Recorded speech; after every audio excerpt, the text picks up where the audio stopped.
is that one can say anything one wants except when the data comes.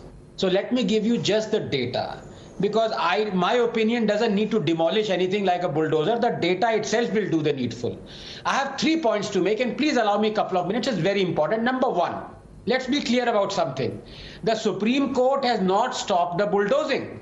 It has said there should be no illegal bulldozing, and the UP government asserts that there was no illegal bulldozing. Number two, the issue is not Hindu-Muslim, even though Abbas might disagree with me, as many Hindu properties have also been demolished. The bulldozing of Vikas Dubey's properties being just one example. Strange, isn't it? That all those outraging now were totally silent then. They didn't say Yogi was being communal and selective in demolishing Hindu properties. Yogi has thus far demolished thousands of illegal properties worth 1,767 crores in the last 3.5 years. Majority of them belong to Hindus. These demolitions are religion agnostic, but your eyes are not. Number three. Now, let us look at Yogi as far as law and data is concerned.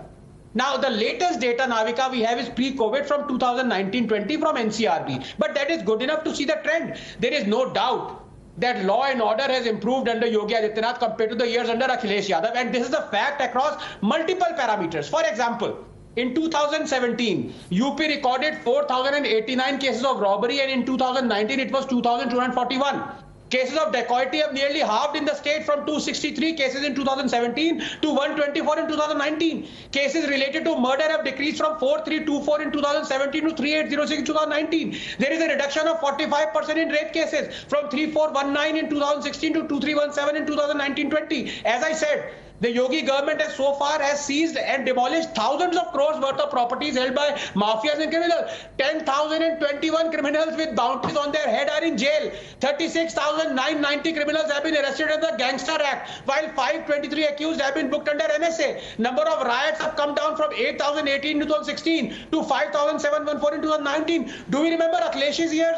The rampant Gunda Raj, 622 incidents of goons brutally attacking the policemen reported in the state under the Akhilesh Yadav government. And who said this? Just 20 seconds.